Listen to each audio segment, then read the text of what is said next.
Well, hello everybody. There we are. Yes, finally. Like How's your day been? always. Yeah, well, Like we get used. always. We get used to it. Yeah, we are fashionably late. Yep, most of the time. Yes. Yep. It's a good I thing. didn't know what color of shoes I had to put on. No, me neither.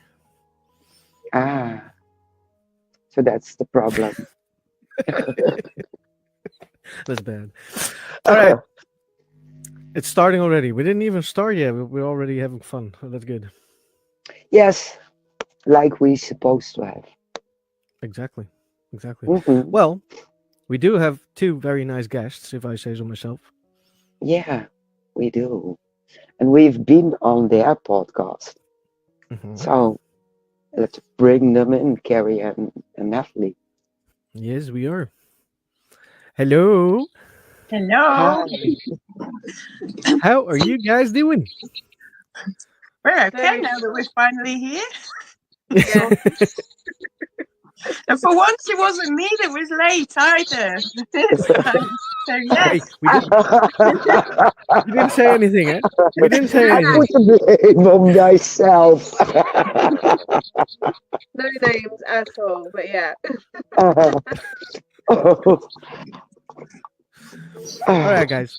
Um, who wants to start with introducing themselves? Who are you? What are you doing? I'm happy to go first. Yeah, I was going to say, yeah, you go first, Kerry. I'm Kerry Ann. I am one of the co-founders for Seventh Sanctum Paranormal Investigation Team and Podcast Team. I have been investigating the paranormal for about 12 years now. I keep saying 10 years, like that's the magic number, but it's been a lot longer than that. So I've been investigating the paranormal for about 10 years, 12 years, yeah, thereabouts. I am a medium, and my muggle job is I work in psychology. I'm a therapist, so that's kind of me in a nutshell. Um, yeah, and I've been last year or two, we've kind of the investigation side of the team has kind of really took a turn that we wasn't expecting. So we've had lots of adventures, which I'm looking forward to speaking about tonight. But yeah, that's kind of me. I'm massively into psychology. I love giving talks about belief and psychology and kind of what happens within the body when we experience paranormal and talk a little bit about apparent behavior, but it comes from a different place. I'm a believer, so a lot of the time when we think about psychology and the paranormal, it often comes from a very skeptical perspective. But the fact that I'm a medium as well is it can be quite a conundrum actually. But yeah, that's what I do. It's what I love.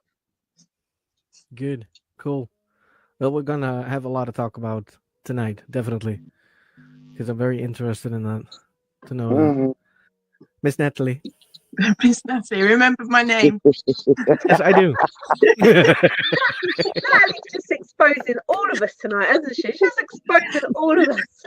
To be fair, it was me that didn't remember my name. Shane was like, Natalie, and he's like 3 seconds late. And I was like, oh, that's me, isn't it? I'm doing quite well so far. But yeah, well, I'm Natalie. I'm the co-host of Seven Sanctum podcast and an honorary member of the ghost hunting side. But because Kerry insists on living so far away from me in the south of England, I've not actually been able to join her yet on the ghost hunts. But I'm hoping. So I sort of tend to arrange the podcasts and the interviews, whereas Kerry sorts out the ghost hunting. And then eventually, when I'm brave enough to drive all the way down there, I'm hoping to be able to sort of like get in on the action with the ghost hunting side. But as far as like ghost hunting itself, I'm a relative newbie in terms of the paranormal investigation stuff. But in terms of strange experiences, I've had a lot of them. Because I trained in equine healing, so with the horses, and horses are incredibly complex psychic creatures. So I've had a lot of experiences like with my 2 horses as well, with entities, spirits, and extra dimensional and altered states and all sorts. So I come from that kind of thing into the paranormal investigation, because weirdly enough, like, I'm fine with entities, but ghosts scare me. So I find it really kind of weird because I'm a bit backwards that way. But yes, I'm a bit strange and eclectic, so I have interest in a lot of different things. So usually slightly left field. So yeah, my understanding of paranormal investigation is a little bit new at the moment. I'm still learning a lot of it from that sort of point of view, because I find it different to the understanding that I have in my point of view. So it's quite interesting to see how people relate to paranormal investigation in terms of ghosts and spirits, whereas how I relate to it in terms of like energies, entities, and extra dimensional stuff. So yeah, it's so yeah, that's me so far. if I don't ramble on too much. No, it's fine. Absolutely fine. It's very interesting. It's definitely fine. Well, Yeah. you talked about the horses. Yeah. Do you do therapy with the horses as well? Yeah, People, or is it just... I trained in equine sports. I've always loved horses, so I trim horses' hooves. I'm a barefoot trimmer, so that's what I do, like during the day. But I also trained in equine sports massage, and then I trained in equine healing. I did a course down in Wiltshire with the Charles Liddell Foundation for Animal Healing. So I sort of like, I'm trained in healing horses, although my results have been a little bit random because it's like it's always gone off on a tangent from the opposite of where I intended it to go. But it was mainly because I was having so much difficulty with my own horses.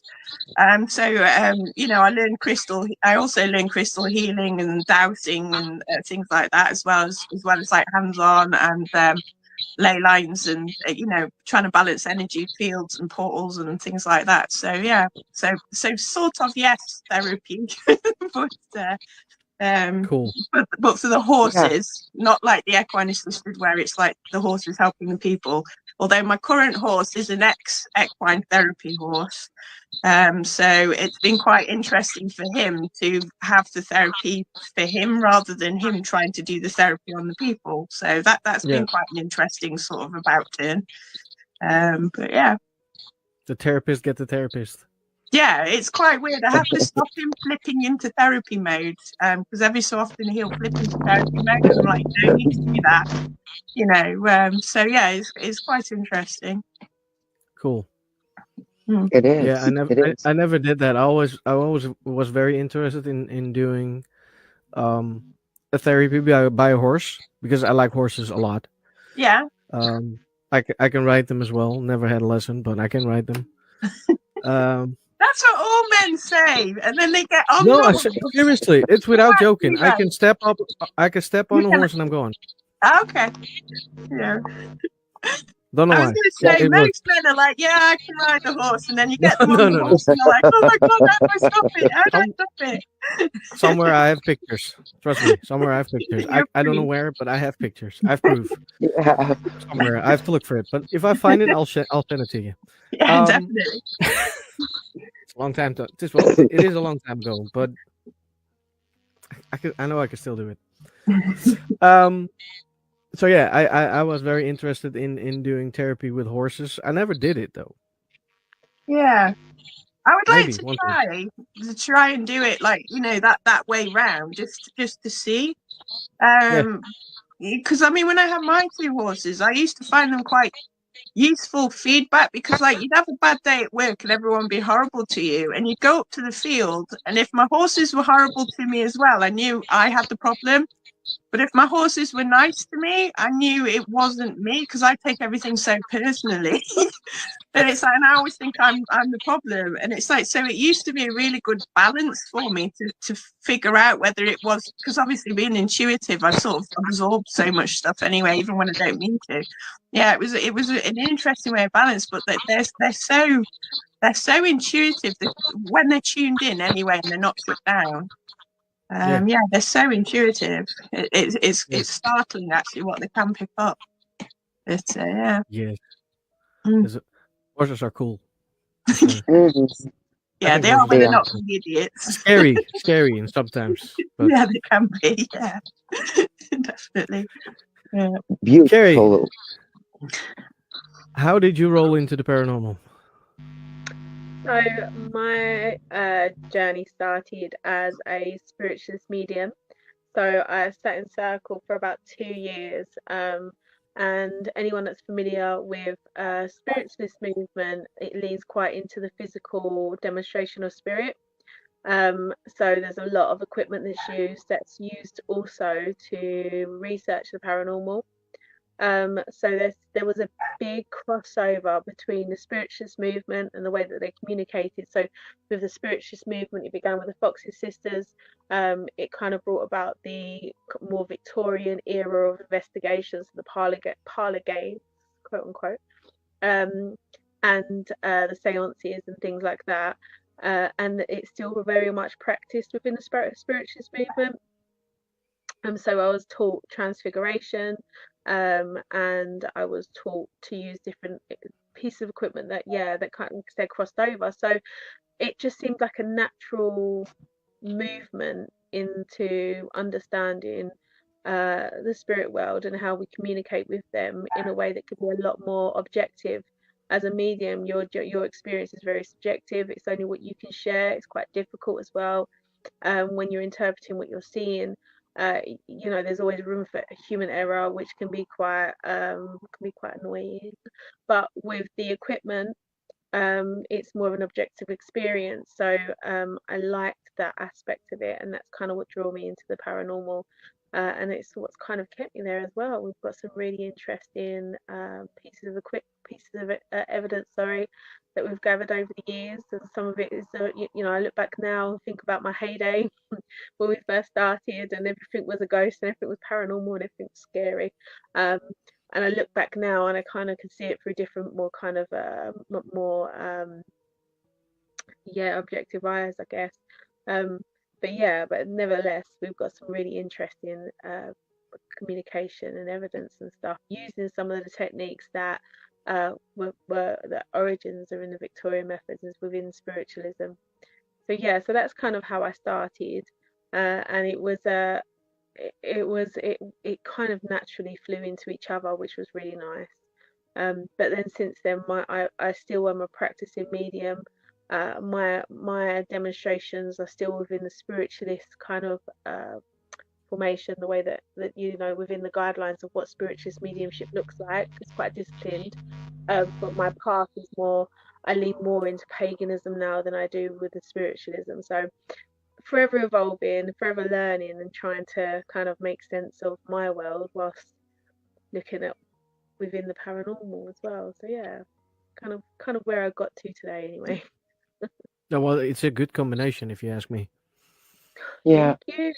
Definitely been a it journey. is. Yeah. But you're into psychology. Yeah. It's a very rational business kind of Yeah. practice. Uh, didn't you get any struggles in your head by making the difference in the psychology and the paranormal and mediumship? Um, I have a funny story actually. It kind of linked, but also just because I find it quite humorous. But first I will say, yeah, I think the psychology has really helped me be a bit more grounded in my approach to things. It makes me look at things in a more rational, logical exploration. However, there is that downside of looking at everything logically and rationally when sometimes the paranormal by definition means unexplained. So, sometimes I can over explain something and I have to kind of sit with that and look at where that's coming from. And is it something that's making me, am I experiencing a situation that's making me feel uncomfortable and I want to be able to rationalize it away? Or is this really something quite logical? When we think about that a little bit, we think about that apparent behavior, how we attribute human emotion and interaction to inanimate objects because that's by nature, that's what we do. So yeah, so it's kind of it's a bit of a tricky place to sit. But I do have a story. So obviously I work in psychology now. Before I worked in psychology, I was doing my degree, and we were doing abnormal psychology, which is a lot around mental health and different diagnoses and stuff. And we were talking about a diagnosis that one of the symptoms would be hearing voices, and everyone knew within my cohort exactly what I did. I was very open about it. I always have. I wear a pentagram. I'm very kind of, this is who I am, and that's my day to day. And you know, I talk about, always have questions, and and I remember this one girl who just kind of looked at me, looked back at the tutor, looked back at me, looked back at the tutor, and she's like, "What about Kerry then?" And she was like, um, yeah. But that made me laugh because at the same time, I could understand where they made that link, but it's being able to make sense of that yourself, being able to understand where what that feels like and what what you're experiencing. And I think mediums will all feel that and experience that differently, but it's that knowing as well of kind of, Yeah. sometimes when you're giving readings, as a medium that's first starting out, you'll ask any of them, they always think this is just me, that I'm doing this is just my own head. And being able to get them to get out of their own way so they can really embrace their experience of spirit is the biggest barrier in mediums becoming, being able to give great evidence. But when you're giving evidence that you know is absolutely, undisputably not generic at all. Um, for example, the last time did some readings a little while ago, and I was giving a reading to a lady, and I was able to give her her dad's name, her son's name, what her dad did for work, that information. And I've never met her before. She wasn't even my area. We've never crossed paths. So when I know that I'm able to give that information and that's being validated or being accepted, then that's kind of when you kind of look at those different experiences and being like, okay, is this internal voice? Is this me? Or is this external? Is this spirit? But again, trying to figure that out for yourself can be quite complex, especially with the understanding of what psychology looks like and what that can mean. But yeah, I hope I answered that question. I feel like I've just given you a lot of information there. I do apologize. I love it. I love it. Because we are discussing these kinds of questions once a month, and we have a teacher, and I think she's a bit weird, and she's a medium, and um, it's in a narcissistic kind of way. What she says, that's the truth. So I'm in this since my youth, and she told me yesterday, "You're doing stuff you're not trained well." So I looked at her. I thought, "Do I go into it or don't I?" So I laughed. Yeah, but no one has experience, and you do stuff you have no knowledge about, and that kind of stuff. So yeah, Absolutely. Yeah, absolutely. I agree. And I think I think most have experienced it. yeah, I agree. I agree. Yeah, And I think, and going back to the comment that the teacher has said, I think sometimes there's a philosophy about absolute knowledge and being able to be confined within your own experience of knowledge. But I feel like sometimes that can be a bit of a double-edged sword, in fact that some people feel like their knowledge is the only absolute knowledge, and therefore that's it. Anything outside of that doesn't exist to them, so therefore it doesn't exist. And I think yeah, there's a lot to be said about that. Um, but yeah, I'm sorry that was said to you. That's not nice. yeah. Do you have also physical things you experience while reading or doing whatever you do? Yeah, absolutely. So obviously I've been working with spirit for a very long time, and when you first start to work, you work in different ways, and it's a case of being able to work with your team and be able to say that's uncomfortable, don't do that again, or show me in a different way. And again, I have another story. It's not so much about the physical sensation. So for me, if I've got someone that's struggled to breathe, sometimes I can get really short of breath, or if I can sense pain. I wouldn't feel pain per se, but I'm drawn to an area and I know that that felt uncomfortable. But an example of how that works, I remember I was in a circle for about a year and I got really cocky. And I said to my teacher, I can never physically see, as in like an actual manifestation. What I can see, it looks like an overlay over the top of what my world. And she was like, well, if that's how you want to see, then maybe just speak to your, spirit team and just say, actually, I'd like to see this. I was like, okay, perfect. One particular night I was in the front room and I never fall asleep on the sofa, and I thought, I fell asleep and I thought, just gonna sit here, I'm gonna stay here and I'm gonna sleep. So I had my back to the TV and the lights were off. And I turned around to turn the TV off, and there was a silhouette of a man. And I would tell you now, I was scared. I was scared. I was like, don't do that again. Don't do that again. Don't do that again. And I never have. Touch wood, never had it since. So yeah, I think it's a case of as you progress and you go through your journey, you start learning about your gift and how you can use it and really kind of utilize that to the best of your ability. There will be ways of working that comes up, and it could be that the physical sensations is one of those things. But if you don't like it, then you can always say, don't show me in that way, please show me in another way. It's about having that mutual, your spirit team want you to work, but they want you to work in a way that's going to be supportive of you. I was going to say beneficial, but that's not the correct word.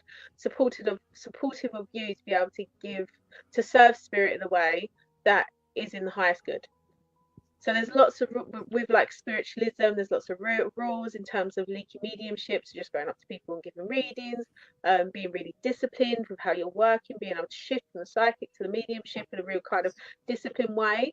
And a part of that discipline is being able to work with your team and be able to negotiate what that could look like and what that feels like.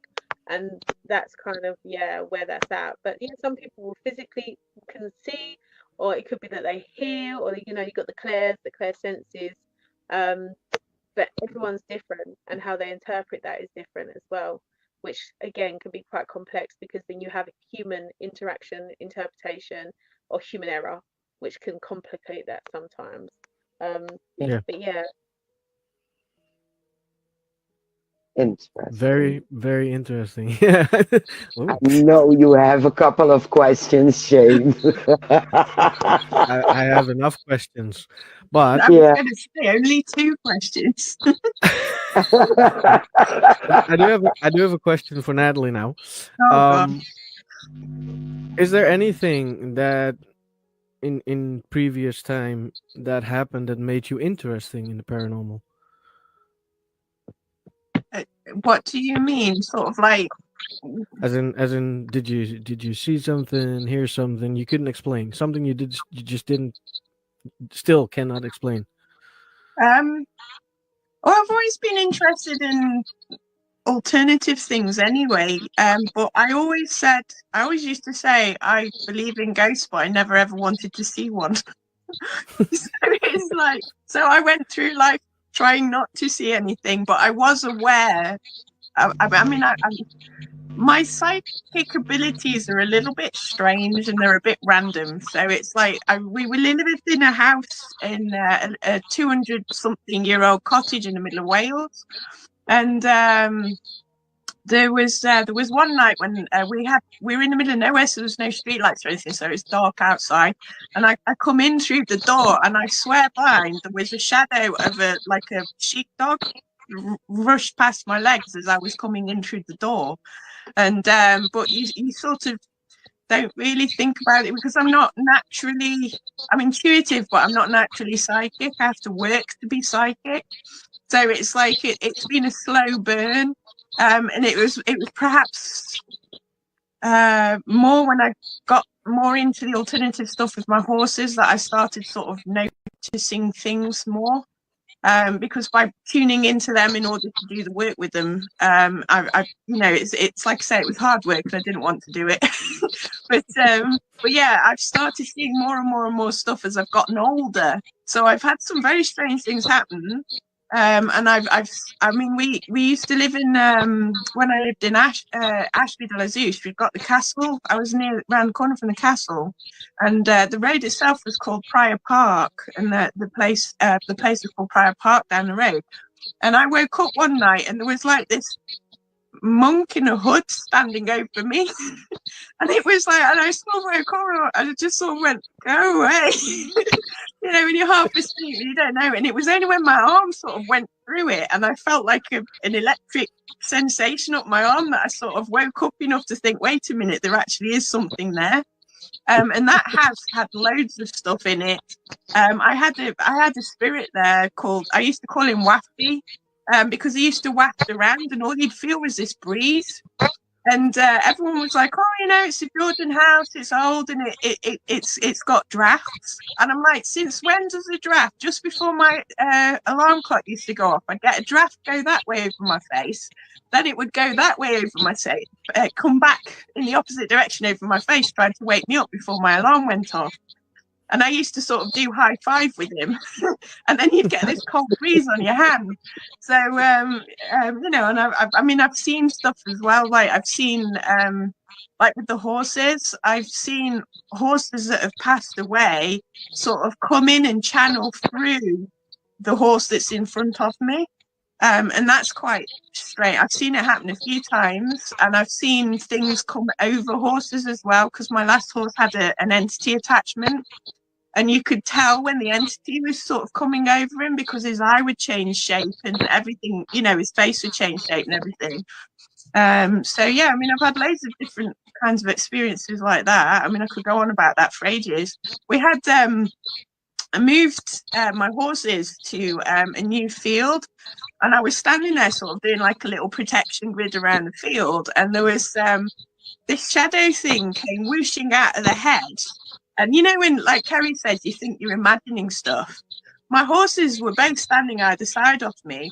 This shadow thing came whooshing out the hedge towards me. I didn't jump, but both my horses scarpered. They were like, "We're letting you get eaten. We're disappearing." And then I was sort of like negotiated the boundary of the field with it. And I was like, "You can come into this field as long as you mean no harm, you know, and I will coexist with you." And as soon as I sort of had this agreement with me, my horses both circled back round, stood either side of me, staring at the spot where the thing had been standing. So, you know, that was quite interesting corroboration to, you know, what you're seeing. I've seen similar sort of hooded figures like the Dementors out of Harry Potter in another field where we had. And it came whooshing down and up the field, but the horses didn't spook at that one. But I saw it for several seconds. Because I thought, that's it, I'm a goner now. It's like, well, you know, but I don't know what they are, because they do look like hooded sort of. They look like Dementors from Harry Potter, but they're not. They're not positive beings, but they're not negative ones either. So you can negotiate with them. You know, I don't know what they are, but I've seen them several times around here. I don't know whether they're just spirits and that's the form they take, or whether they're land spirits, or, you know, I'm not 100% sure. But yeah, I've seen loads of bits and strange things like that. Can talk about that. Neutral beings. They sound like neutral beings. Yeah. Watchers. Yeah, they weren't positive. I wouldn't say they were positive, but I've always had, when I was doing the healing work, I've always had the attitude that even if they're negative, if you can negotiate with them, there's no reason to go in all gun. You know, like a lot of exorcists and people that do that kind of deliverance thing, they go in, everything's bad, shove it out of the way, it's evil, burn it to hell and get rid of it. Whereas I'm always like, well, you know, are you willing to negotiate?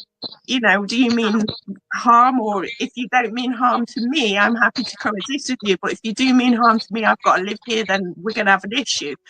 And I do generally find that most of them are fairly willing to at least tolerate you, even, and, you know, if you don't go in at them. So, you know, I've always been like, well, you know, you can live here and be as negative as you like, as long as you're not really causing any trouble.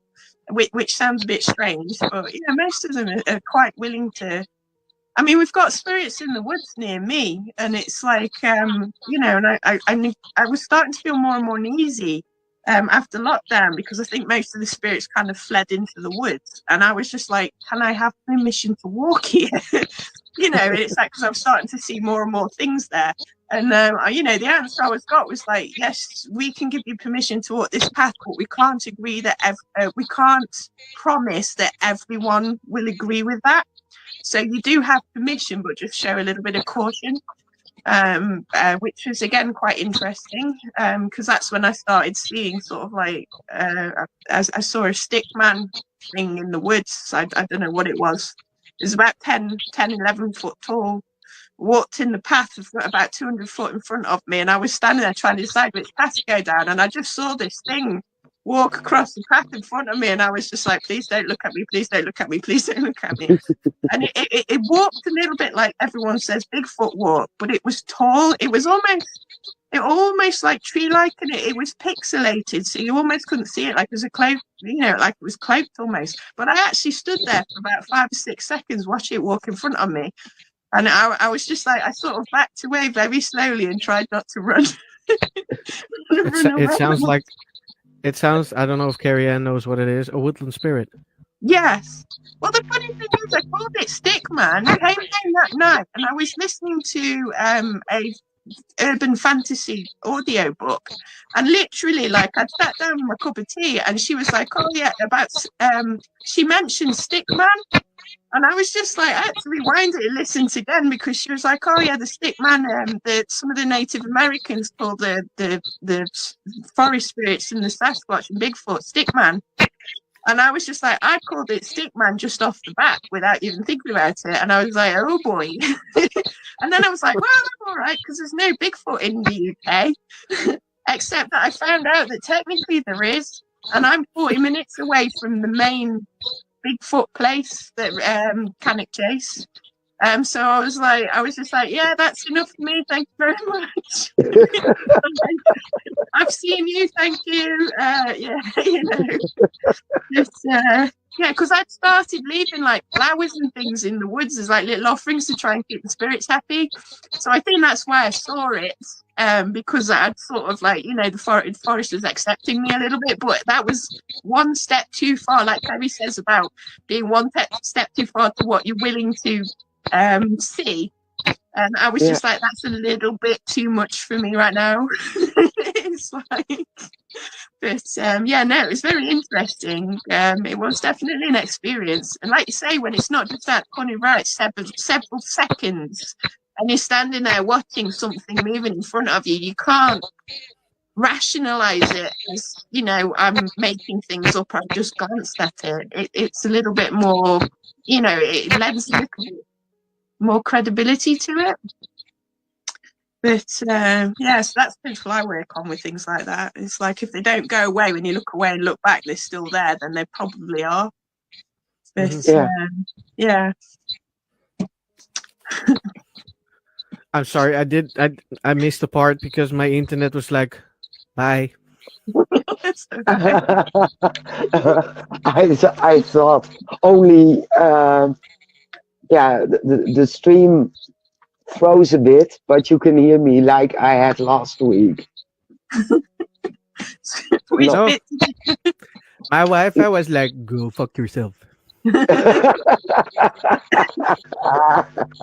it's on a hotspot now. Okay. You know what the stupid part is? It's the same provider. That's so stupid. But I have the same provider as well, and I froze up. So Stupid. Yeah, stupid. Gremlins. I love them. I love them. I love them. Yeah. Yeah. I would love to have a gremlin in my home. I just want Gizmo. Or the professor. Yeah, Gizmo's fine, but yeah. Yeah. Oh, and Don't professor. feed after midnight. Fine as well. Yeah. It is. It is. It is. Did either of you capture any amazing evidence? Yes. In fact, I spoke a little while ago about doing a talk on psychology and belief.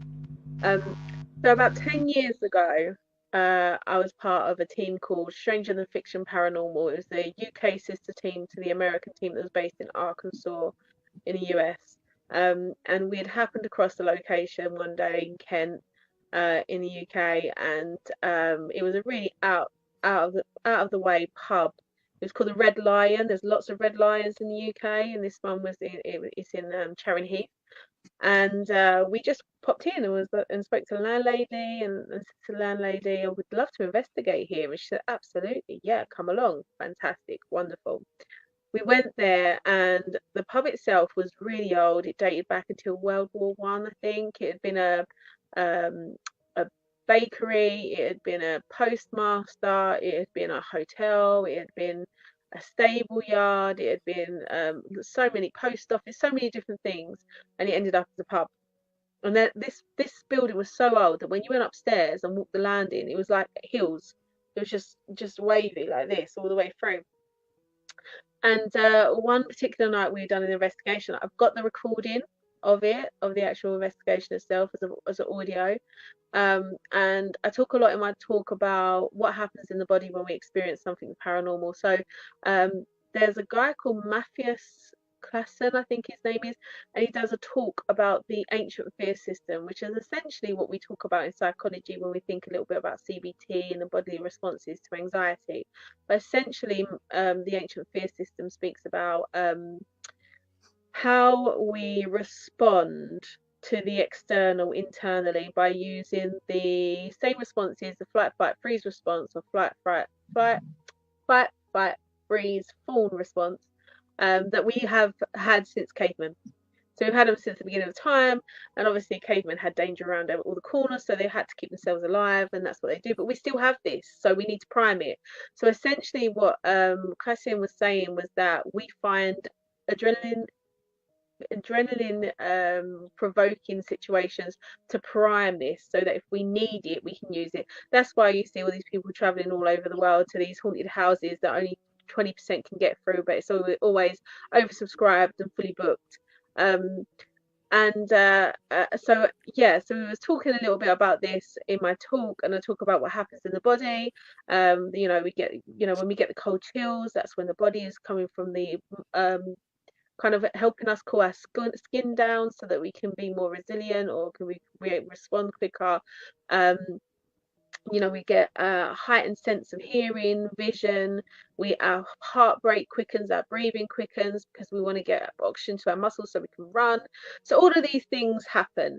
And I had a recording of a interaction between one of the American team and my team, and we were all in the front room, and you can hear us all really panicked because we're getting an interaction coming through the spirit box, and you can hear in our voices, you can hear us say, oh, I'm getting cold chills, oh, my arms are going, my hairs on my arms are going, oh, I can hear this, I can hear that. And then there's things coming through the spirit box. Jose, bless him, he passed away in 2020.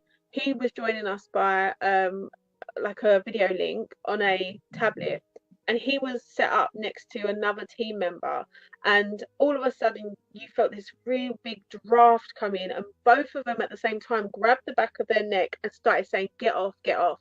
Bearing in mind, Jose was in America and the team member that was with us was in the room, so both of them being affected by the same time. You can hear all this, you can hear all the panic, and then you can hear one of them start talking, saying the Lord's Prayer.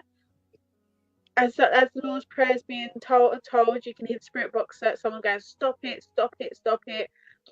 And all of us are just feeding off of that. All of us are really getting pumped, and we're feeding off each other, and we're triggering each other, and we're all getting in adrenaline and stuff. And so I share this in my talk about how the people around you in your environment, how you can misinterpret situations because of the flight, fight, freeze. However, at the end of the recording, I show a photo that was taken at the exact same time by a camera that had a 5-second shutter rate with an infrared. It was an infrared camera. I'm gonna see if I can find the video so I can show you guys actually. sorry. I should have had this more prepared. But Oh, it's so fine. at the time that we took the photo, at the time we had this recording, all of us, you can hear us, the panicking, the stress, we're triggering each other, and then at the same time we take this photo. I'm gonna see if I can quickly. Bear with me, caller. Maybe if you send it to my I've got it. messenger, I can share it big. I can. So wherever the camera. Okay. So you It's can very hard to see. see. Yeah. That's terrible. Well, I'll see if I can show you, but I can send this over. Do send it over. We make it big here in the screen. Yeah, so here, what you can see. I Oh, think you it's because can't. of your My cat, yeah. blurriness in the background. So Yeah. what I'll do is I'll send it over to you, and feel free to share it. But essentially, spoiler alert, when we looked at the photo, we could see that there was something in the doorway. So what we did was the person who took the photo, they changed it to black and white and changed the resolution, and there was a full Yeah, body apparition of a man holding something in his hand. And every single very person cool. that was meant to be there was in the room with us. So at the same time this happened, this entity was picked up, or it split the team because it's just so profound that it just doesn't make sense. So we had some team members that were trying to look at it from a really rational, logical explanation of how have we just got this full body picture of a man. Yeah, Very distinct, very distinct. You can see some of his facial features, you can see he's got no hair. And then others where every single one of us was in the room. There was no way that's that cool. someone else was in that room without us knowing. It was an old building. You'd hear, all you had to do was breathe and the floor would creak. So it was, yeah, it was profound. I will definitely. I can send this over to you now, Shane, if that's helpful. Yeah. I can share screen. Perfect. I can show it It bigger. is water. It is water marked. Oh, that's fine. Okay. Handy, so they can't steal it. No, I can. it's so old. I have no idea how to take them off now. But it was put on there by the original person that took the photo in the team. Just because of how impressive it was, I think we got Yeah, quite protective over it almost. So I'm going to send over the infrared. So as I said, the infrared is it's an infrared camera on a 5-second shutter rate. And then this is what we got when we lightened it up a little bit.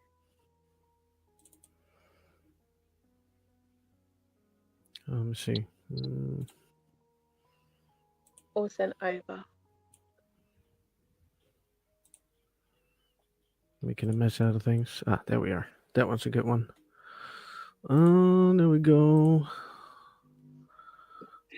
Share screen. This one. There we go. I showed this one because it's better to see. Oh Yeah, wow. I want on to the switch original over to the other one. yeah, so the other one is the original. So That's this one. this is the original. Yeah. Yeah. And then once we enhanced it, this is what was standing there at the exact same time that we had all the other audio recordings. It looks like an old man. Yeah, Yes, he's really bold. Yeah. yeah.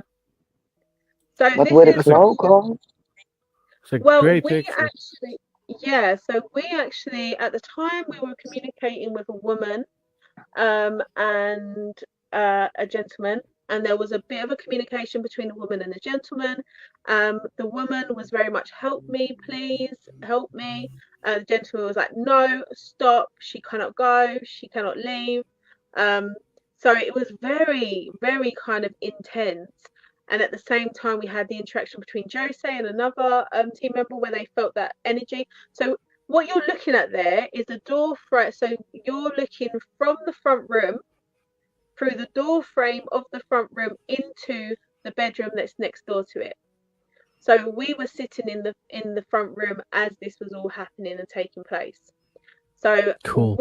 so the two gentlemen that had the interaction or the experience of someone rushing them, they had their backs to that door in the Wow. front when we were sitting in the front room. So that's why the photo was taken, because we were like, there's definitely something, there's an energy shift, there's something there. And then that's when we took that photo. So I think when we go back to that, the question that you asked earlier, Mary, about whether we can, how do we, with between psychology and the paranormal, which one wins, which one's the chicken or the egg? The talk itself talks about psychology and everything that happens in the body when this happens, but actually we had something really profound happen. So as much as we have all the science in the world that can explain some of the things that we're experiencing, there's always that one thing, there's always that aspect that science cannot, and being able to use your own kind of discretion of what that might look like, and being able to interact with that in a way that is kind of non-biased, so you're not coming in with your own personal biases or your unconscious biases, and being able to be really kind of objective about it all. And I think that photo kind of does that a little bit for us. Yeah, it does. And in the original picture, it's kind of hard to see that there's something in there. Yeah. But when you're an experienced investigator, you will see that there's something off in the picture. Yeah. You just don't know what yet, so you have to clear it up. But the way they cleared it up, Perfect. I love it. I swear, Indeed. that's perfect. Chef's kiss indeed. I agree. You know what the funny part is? I can do that on my phone. Oh, it's I can do that on my phone, but when I start using my computer, I'm like, huh? yeah. Yeah. It doesn't work. Okay. It's weird, but the way it was cleared up, it was perfect. It was a perfect example of a picture being completely black for some sort of reason, and then you know there's something up with that. You cleared it up, and then it's like, holy crap, there's something on there. Holy crap, indeed. Yeah, we were. Yeah. We'd not been investigating very long at all. I think it was about a year and a half at this point. And when we got that, I don't think we realised what we got, really. I don't think we did. We knew it was massive, and we knew it was quite, and again, we've all kind of looked at it a way where, what could this possibly be? It doesn't necessarily mean it's paranormal, but what could it be? But even then, I think we didn't really know what we had, really. No, this is a full-bodied apparition. Yeah. Now I'm I jealous. agree. God damn it. Yes, I am. Well, I am. what I will say is, so after we did that investigation, we wasn't able to go back in. The pub changed lots of hands. However, the new landlady has been working with the team quite closely, and we're hoping to get back in on the 22nd of March, the first time we've investigated since that photo had been taken. So I will keep you Cool. updated and let you know if there Oh, is cool. anything. Yeah, I'm dying to know if that's going to work out. Take lots of pictures. Exactly. Absolutely. Yeah. Absolutely. Snap everything. That is the plan. Cool.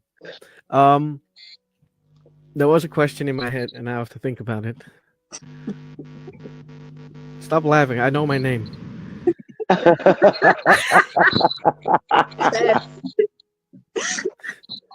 Not saying anything. Sorry, it was too easy. The thing about shadow people, there's a lot of theories going around about shadow people. What's your theories about that? What do you think it is? Natalie? I've never seen one, so I don't know.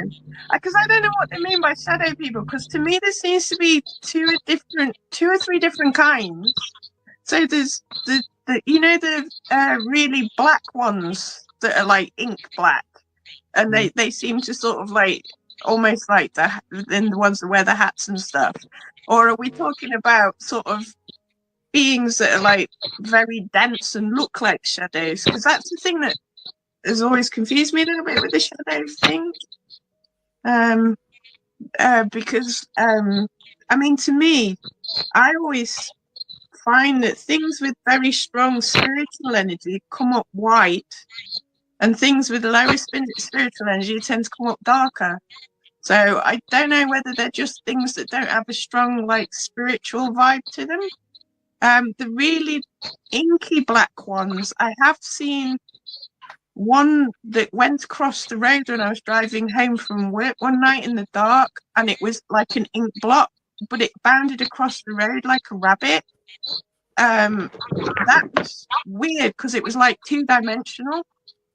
And I because I had to I slammed on the brakes and thought it was an actual rabbit, but the shape of it was shifting, but it was like ink black, but it was 2-dimensional. So I don't know what that was.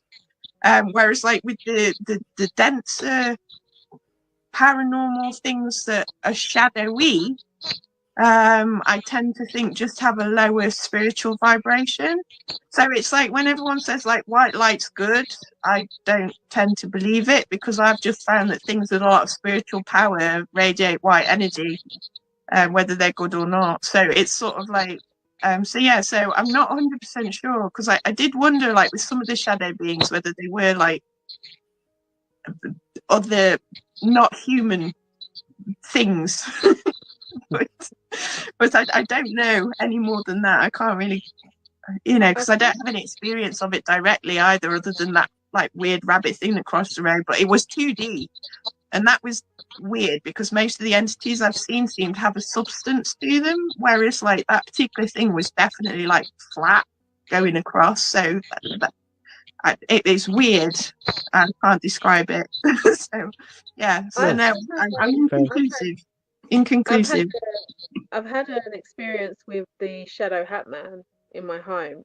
The Shadow Hat Man seems to be more of a darker energy. I know that there's lots of negative associations with the Shadow Hat Man.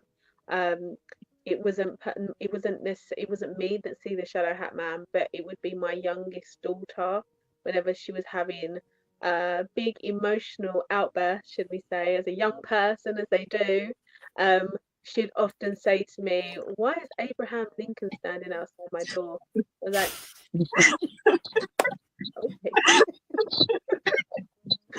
okay. You broken shame. That was a close one. Yeah. And I said, "Why do you think it's Abraham Lincoln?" She goes, "Because of his hat." So that's when I realised exactly what we were working with. But it's been a long time since she's asked me about Abraham. But yeah, so and I used to work quite closely with a lady called Terry Brown, especially with the with Echo, and she had a great publication around the Shadow Hat Man because she had lots of experiences herself about the Shadow Hat Man as well. So that's kind of where I got my understanding of what it could possibly be, and actually really know what it was that my daughter was seeing. Because at that point, I kind of had an idea, but I didn't really understand per se. But yeah, and it's the same with that. I mean, when we think about shadow people in terms of when we do mediumship, people often say that they see people at the corner of their eyes, like shadow people. Typically, it happens at night time because we change, our vision changes at night. Our vision goes from seeing colors to shapes. So what we would necessarily see in the day would be the colors of things, but at night we're more hypervigilant to movement and shapes. So that's why we tend to see things out the corner of our eye when it's nighttime or when it's quite dark. But a lot of the time people will say, "Oh, I saw a shadow person," or "I saw a shadow of something." And I think that's completely different to the likes of the shadow people and shadow hat man. But yeah, I think that's my experience, my understanding of it all though. Um, it's not something. I'm a bit like Natalie. There's some parts of the paranormal that I avoid because I know it worries me. One of them I've been quite open with Natalie when we talk about things. One of them is the greys. I can't even. And shadow people is another kind of aspect of the paranormal that I have some understanding of, and I don't want to know if they're real, and I don't not want to know if they're real. I'm just fine not knowing. That's where I'm sitting. Fine. Good. Same with Graves.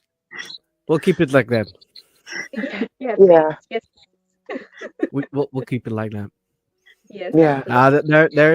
There's a lot of theories going around about shadow people, and some of them say it's another dimension, it's a parallel dimension, it's Yeah, nobody knows what it is.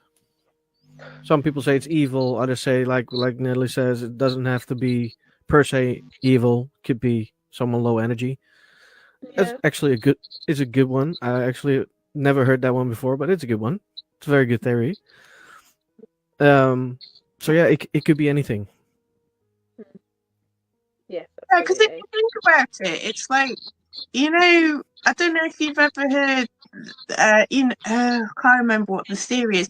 You know how we explain from 2-dimensional to 3-dimensional to 4-dimensional, and that we were saying that if you're 2-dimensional, it's like living on a piece of paper. You can't conceive of the third dimension. It does Yep. make me wonder, like you say, if they were like 2-dimensional beings. And I mean, like the rabbit thing that I saw was flat, so it could possibly be a manifestation of a being that is either higher dimensional or lower dimensional, but it's coming out as that shape because it can't Yep. manifest in a 3-dimensional way. Could be. It's quite weird to think, because I sometimes wonder if like some of the beings and things that you get are just conducting little experiments of their own like little seances on the other side, and they're trying to contact the demon. Yeah. It's like, I do wonder, because like you say, some of it does seem to be curiosity, and sort of like playfulness, and it's like, oh, let's see what happens if. But I don't know really. It's because it's such a vast subject. It's really hard to sort of put, because it's like I said to Kerry before. Now it's like when you start thinking more than 3-dimensionally, you've got so much more information, because it's like my theory on pareidolia. Everyone says, oh yeah, pareidolia, it's because you're seeing things because your brain's designed to see faces. And I'm like, your brain's designed to see faces because they're there. And it's like, so, it's a bit like being short-sighted or long-sighted. It's like some people can see better than others. And I'm like, I've seen things come into inanimate objects and show through an inanimate object. And I've seen it happen in animate objects as well. So it's sort of like, when you were saying about the psychology thing, it's sort of like the difference between sort of being psychic and being in psychosis is it's a grade. So it's like we're designed to perceive these things, but sometimes like your brain goes wrong and it's perceiving things in the wrong way, or because the brain's so complicated, the visualization center of your brain and your ability to perceive the psychic stuff in the outside world gets confused. So it's like, just because a psychosis is hallucinations and hearing voices doesn't mean that structure isn't there to allow you to see what's there, what else is there, and to hear what else is there. It's just that, it's always a scale of relative sanity, isn't it? I read a book not long ago saying that technically everyone's insane, but it's just like more people are more functional with it than others, because when you learn about people's quirks, everybody sounds insane once you learn everyone's little quirks. What do they do when they're at home? It's like, I always have to have my spoons this way, or so I always take issue with the dismissing things with pareidolia, because I'm like, well, if I was long-sighted and you're short-sighted and I tell you there's a person standing on that hill over there and you can't see it, does that mean that person isn't there? I mean, the only difference is, I suppose, as a short-sighted person, you could walk up to the hill to see if the person was there. But, but you have to kind of train your psychic senses to perceive stuff. And like you say, it's so easy to dismiss what your body's picking up on, because it's so subtle a lot of the time and you're not sure. But when you actually, like you were saying about the photographs, it's like when I started doing EVPs, I've done about 400 or 500 now. And when you're sitting there listening to it for several hours in a row, you you can tell when it's a person talking, and you can tell Yeah. when it's not a person talking. You know, Yeah. and so it's like I mean, that one time I was doing it, I was sorting through my EVPs and trying to sort of like figure out which ones were any good or not. And I got my headphones on, listening to ghost voices, and then a voice outside my head in my living room said, "Are you okay there?" I nearly fell off my chair. I was like, "What the hell?" And the voice came through me listening to the headphones. So I was just like, oh my God, I've been listening to this too long. But I was like, yes, I'm fine. Thank you. Please leave me alone. I'm okay. But it was literally, my brain was like, I'm listening to the headset and this voice was in the room with me outside of the headset. And I could tell, because I'd been listening to the EVPs for so long, I could tell what was outside. And so I don't know. I dislike it when it gets things like that get dismissed by scientists. It can't be real because this pathology is not real. But then you're like, well, it's dismissive, and I dislike it, to be honest, because it's a grade. It's not just because you can't see it doesn't mean it's not there. Basically, I in a weird understand. way. I understand where you're coming from, but there is a big but if it comes to that. Because if it comes to pareidolia, especially picture-wise or video-wise, if you have to look at something more than 10 seconds, your brain is going to make images because you want to see something. But if you can see it within the first 10 seconds, there's something there. Yeah, that's the way I think of it, because it's like you say, when you Okay. see the faces in the trees, you look away, you look back, and then you go, oh yeah, it's just a knot in the tree. But you can, the thing I found with seeing faces, it sounds like I'm insane now with seeing things, it's like when I have seen things come through inanimate objects, there's a movement to it. Whereas when it's pareidolia, because obviously I'm a bit arty anyway, so I love the things, where they stick the little googly eyes on objects to make them look like little faces and things in real life. I love that. And it's like, but, so I can see, I've seen faces everywhere like that, but I know that's a thing that looks like a face. But when I've seen spirit come through things, you can see that it's animated. And there's an extra quality to it. And like you say, if it's within the first 2 or 3 seconds and you can track it and the movement of it, and you can see it very often come and then go away again. And it's like, and like you say, but if you're just seeing things, you look away, look back, and you can go, oh yeah, it's just a tree, or it's just this, or it's just that. I mean, I've done it before now, driving back in the dark. Because I used to work late in a pub, and it's like driving back in the dark, and you have a leaf bouncing across the road. You think, oh my God, it's a frog, and you swerve a bit, and then you realise it was just a leaf. And I've spooked myself with tree faces, thinking they were people before now as well. But you learn to discern the difference, and I think that's when you end up with psychosis, is when you can't discern the difference. But so I don't like to dismiss pareidolia as we see faces, so therefore it's not real. But it's like saying quality of the thing is what makes it.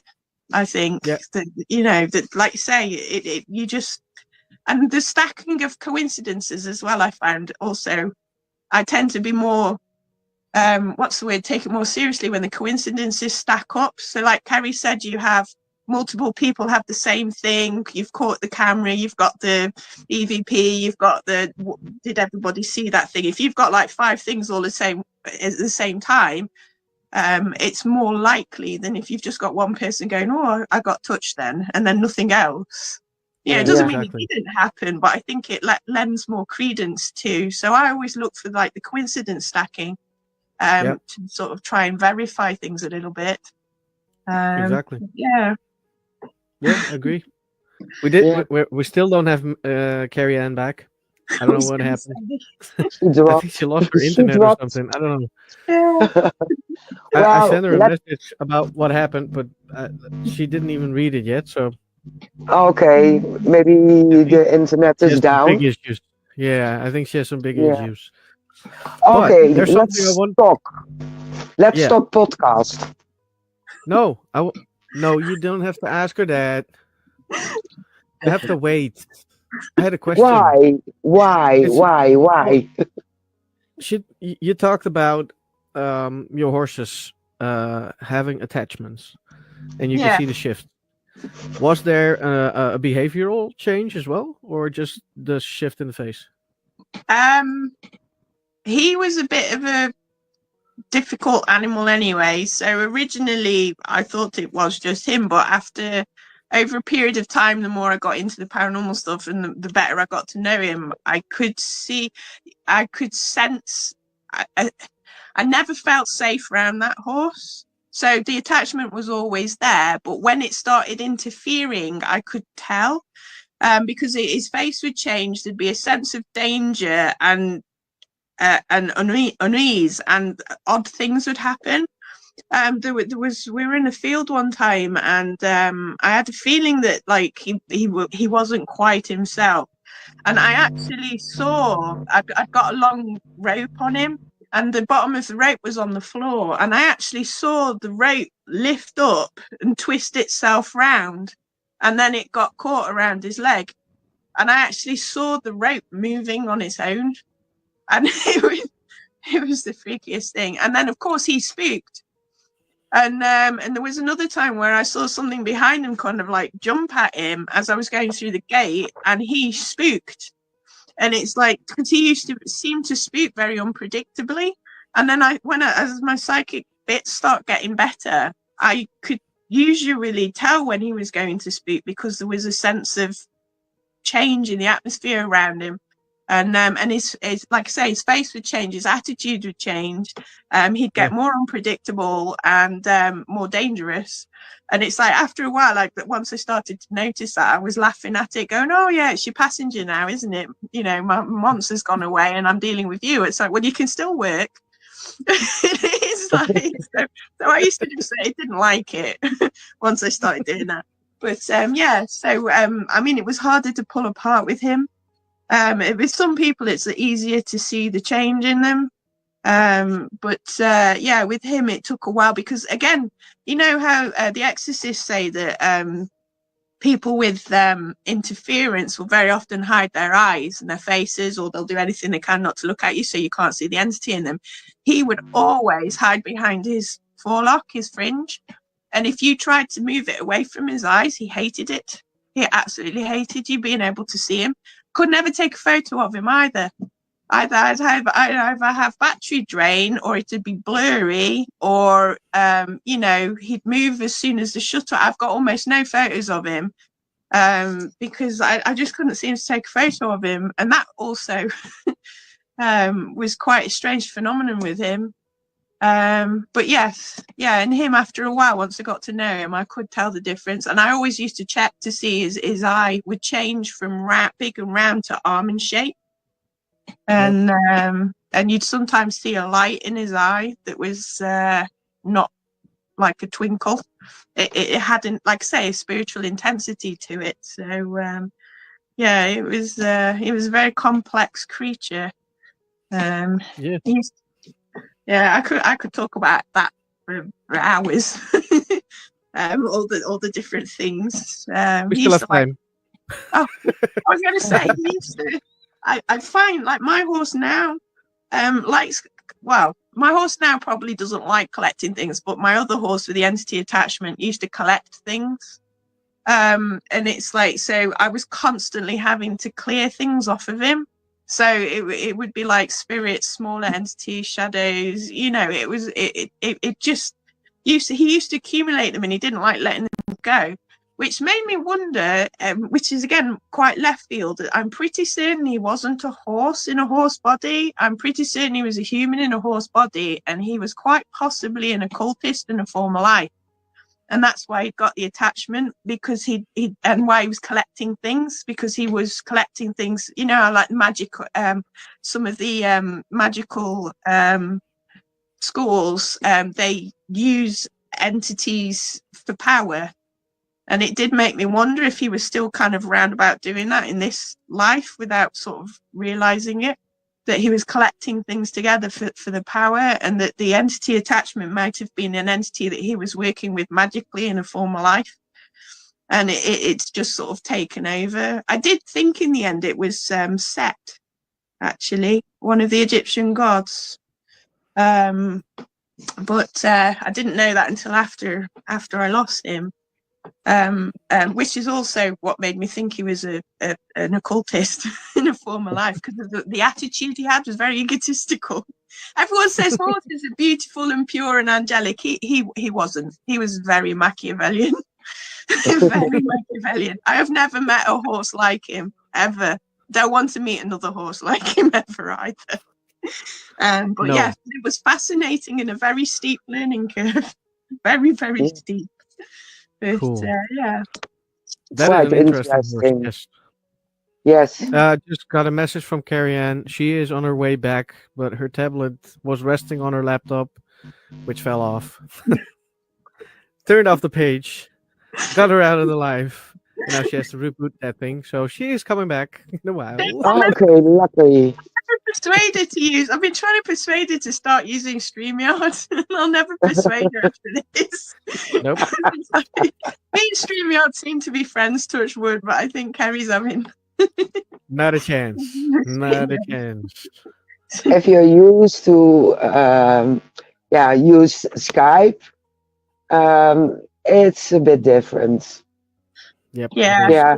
She doesn't like. We don't like Skype particularly, but it's easier for us to use than everything else at the moment because neither of us are terribly tech savvy. So it's like because that's the problem I have in like with the save the EVPs and everything. Everything requires tech now. And I'm just like, I just sit there looking at it going, I haven't even got a clue. I don't know. I've sort of managed to learn to use Audacity, like 3 buttons on Audacity to clear up the EVPs a little bit. But that's the limit of my tech knowledge. So it's okay. So I prefer when I'm ghost hunting just to sort of like either catch EVPs or sort of like, with the cat balls and things like that, the more physical stuff, but it's not recorded then, it's just experiential. But that's enough for me, to be fair. But yeah. We have people who do the investigation and we have people who clear up EVPs. So you don't have to be technical all the time. That is true. I don't. The EVP was the one thing that I get the best of results from. I've not had very good results with like REM pods and photos and things, but for some reason I used to. Well, before I broke my MP3 player, anyway, I don't seem to get EVPs very good on phone. My MP3 player was really good for picking up EVPs. Within like 5 or 10 seconds, I could tell that the spirits are like, oh, she's got her MP3 player in her hand. So it made listening to music a bit difficult sometimes because they just come around as soon as I picked it up.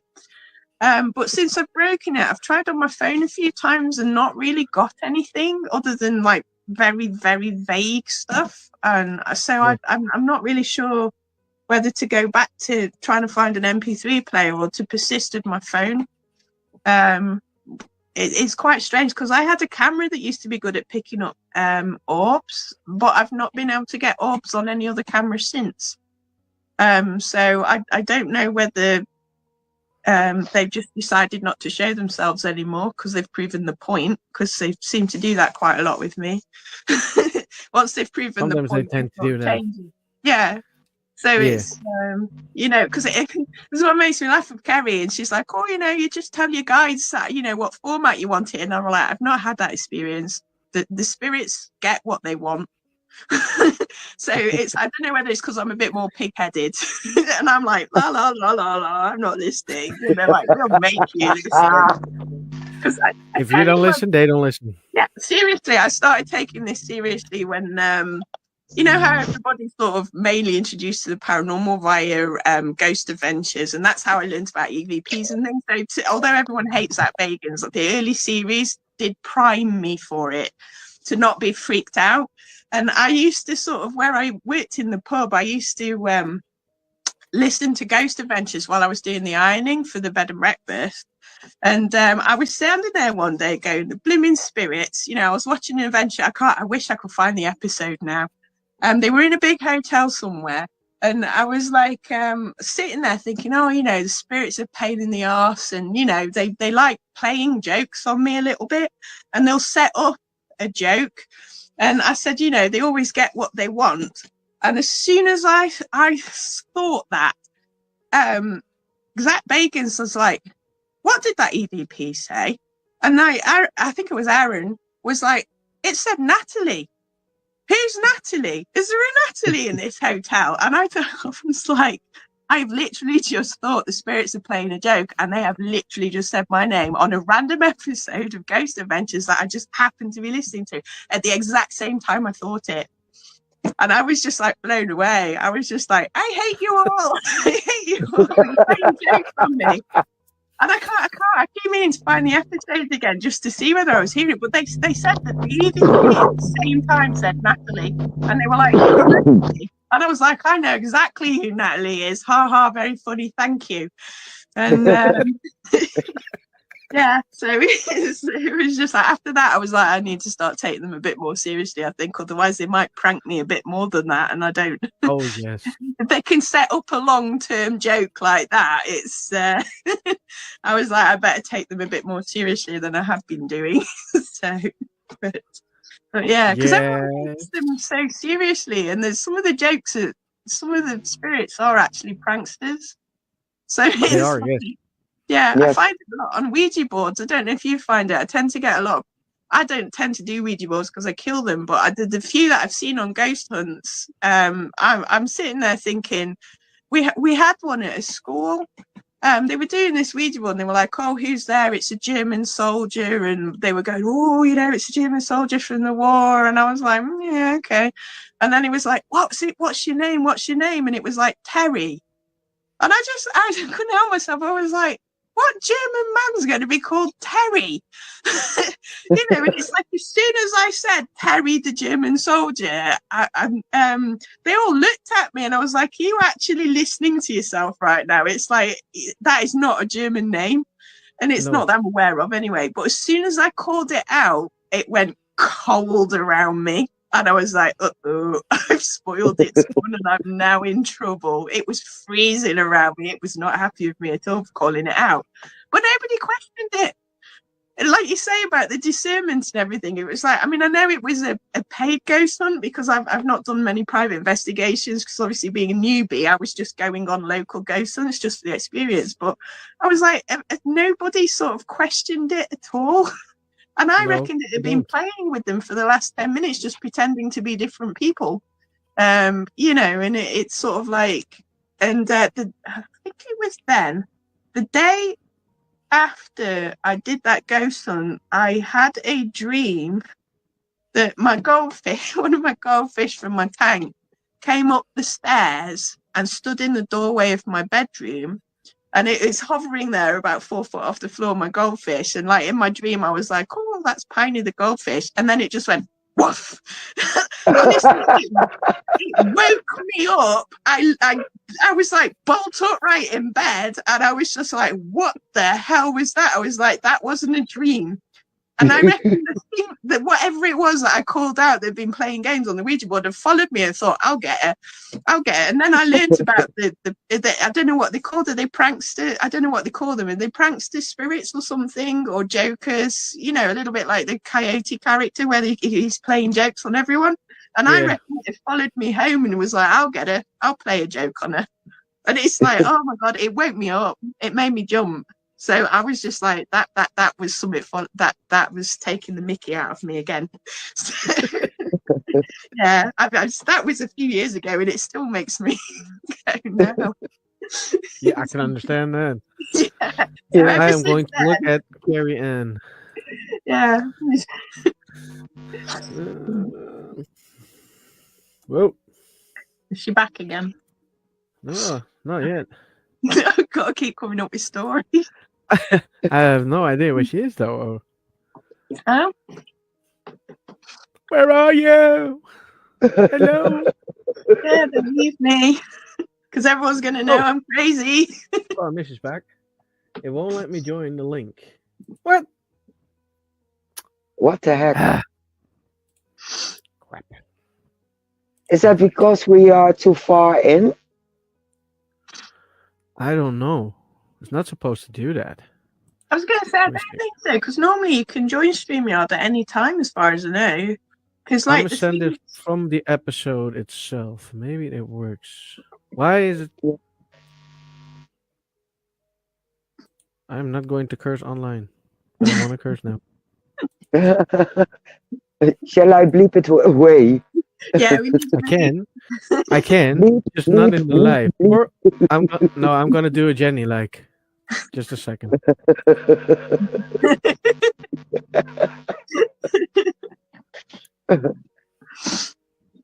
Works perfectly fine. Yes. I learned from the best. Let's see if this works. I send her a new link, or at least it's the same probably, but see what it does. Yeah, maybe it works. It will not let her in. Ah. Hate that. Mm. I hate this. I like StreamYard, just not like now. So now and then we have some troubles with StreamYard. Yeah, it's getting more often as well. So Yeah, everything seems to be really glitchy at the moment. I don't know quite. You know, how they want everything online, and I'm like, have you really thought about this? Because Mhm. we Yeah. can't create a consistent internet connection. How do you want everything online? It's like I'm just like, because every time No, we we have were. solar flares and space weather, it interferes with everything. It does, yes, definitely. Well, we were thinking about the fact that when we do an interview with somebody from the Netherlands, we were going to plan and see if we can go over there without internet and just talk to them face to face. Yeah, the good old-fashioned way. Yeah. Exactly. Yeah, I still think that's a good idea. yeah. Mm. Well, just record it. It's Yeah, because I That, can send it out live. That's not a problem. But it is shitty. yeah, it is. Well, now we can talk podcast because now I have a question. okay. Go on then. But we have to kill time because Carrie Ann is still trying to get in here. I don't know if it's gonna work Yeah, though. we do. So I can talk about all sorts of things, random stuff. It's like my Yes, brain's a repository for all sorts of random things. yeah. Yeah. I do have a question about your horse. You had so many wonderful stories about paranormal, your horse, and the attachments. Why don't you write something like an audiobook or whatever about your experiences with that horse? So, somebody did, I think it was Jeremy York actually mentioned that when I interviewed him a few years ago. I did wonder, I wouldn't, although he's passed on now, my horse, I would need his permission, I think. But I did wonder about writing it, but then it would make me sound like I need to be in a lunatic asylum. So it's like, because to say my horse has a partial possession is not mainstream, or even, you know, it's like people accept that humans can have possessions, but they don't believe animals can. Whereas I would disagree. Because I've seen quite a lot of entities around animals, and perhaps not to Yeah. the degree he had it, to be fair. And that's probably what stays my hand a little bit, because it does make me sound like a Fruit Loop. It's like, because it's so abnormal. Because everyone used to say, "Why don't you ride him?" And it's like, I don't trust him because he's dangerous. And it's like, but because he was very pretty horse, and he could put in on the charm, everybody just saw the pretty eyelashes and the fringe and everything. Yeah. But yes, I had wondered about I was going to call it Devil Horse. So I might still do. I might still try. But Yeah, call it a fantasy novel about the yeah, paranormal. that's what my friend said. He said, "Don't make it real, then just make it into a story rather than a real one." And I was like, "Well, yeah, it won't sound quite so crazy then, I suppose." Yeah. I was going to write one of my goldfish was psychic. It's like and he used to he told me where he came from, He told me he came from a dirty water, and then he got put into a dark place, travelled for a long way, and then got put in a tank, and there was a bad man. And so I think that was like, and then I learned that like the cheaper end of the goldfish are kept in ponds, big ponds in China, and the water's dirty, and then they box them up, ship them over. And he went into the pet shop, and he used to play hide and seek and stuff. And he was, I asked him one day what he liked doing, his favourite thing was, and he said zooming, because he likes swimming really fast. And it's like, so yeah, I was going to write him into a fiction story. That would be cool. So it's one of the characters. So yeah, no, I just need to sit down and actually do it.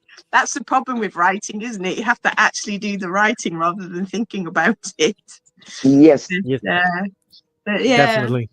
no, but have we got Kerry now? Yes, I We think are do. complete. Yes. So I can stop So embarrassing myself now. You can talk. you're not embarrassing yourself. Absolutely not. I think some of the more avid watchers would have noticed that my tablet went flying, and then I lost everything. So I don't know what I did. But I'm back. You're Gremlins, back I in guess. again. It's fine. Yes, I've got some gremlins at my house, Mary. If you want some, apparently. Yes, send them over. Send them over. Oh, I will. Did you tell them that your house used to be a nightclub, Kerry? Was it a nightclub? Yeah, it so I'm not was. sure you want those kinds of gremlins. Yeah, they were notorious nightclubs as well, linked to some interesting people. But yeah, for some reason, I don't know what's going on with my gadgets today. They just don't want to play. They don't want to play ball. They don't want to play ball. It's. I think it's because of the lunar eclipse and all. Yes, the combination.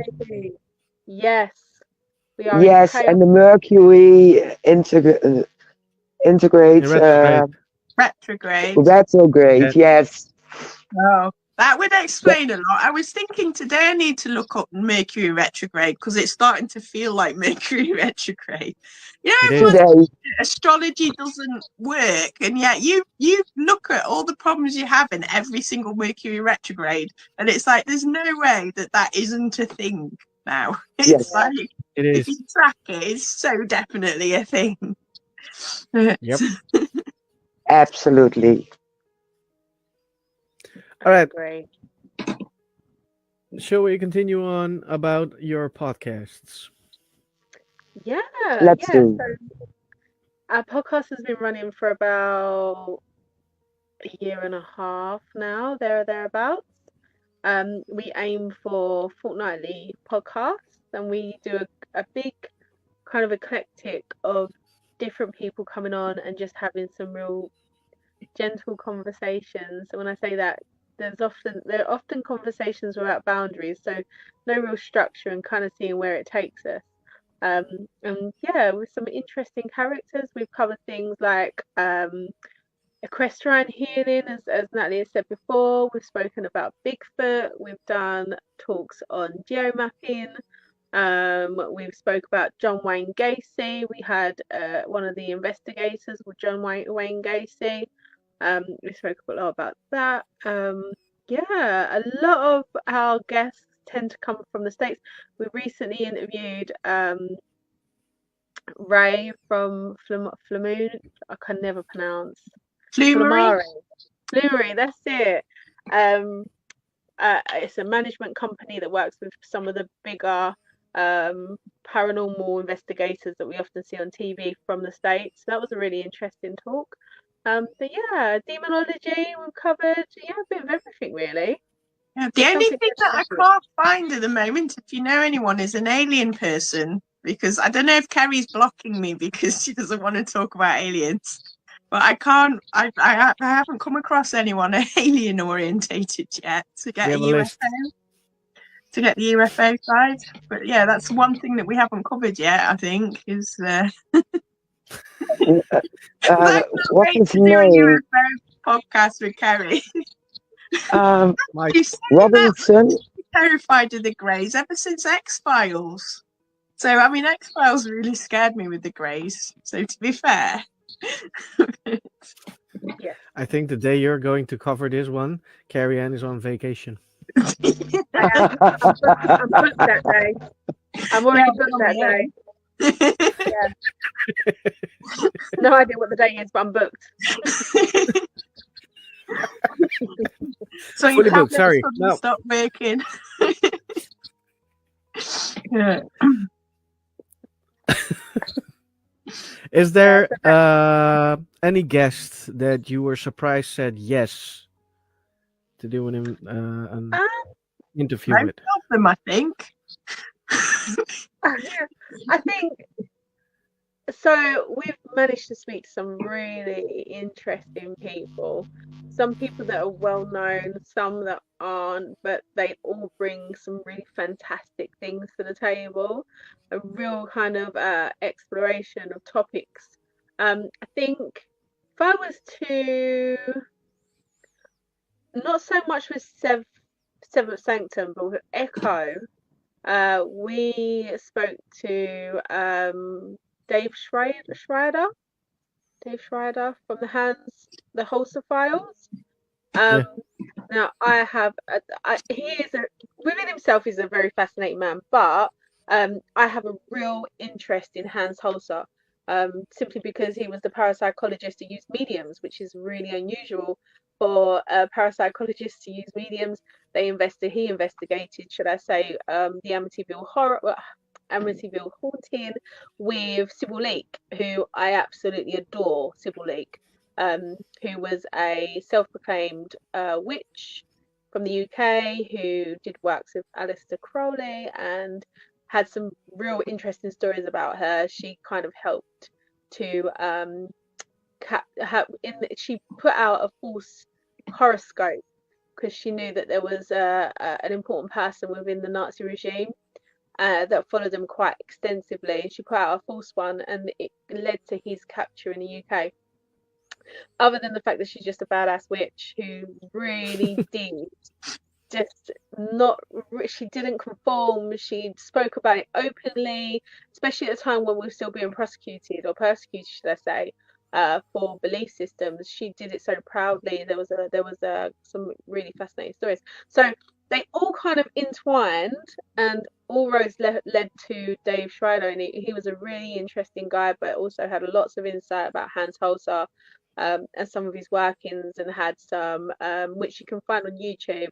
You've got some actual recordings from when Hans Holzer was doing investigations, especially with the Amityville haunting, and working with Sybil Leek. There was another medium as well that he worked with, and I can't remember who it was now, but he got in there before the Warrens did, and I think the Warrens come in afterwards, to my understanding.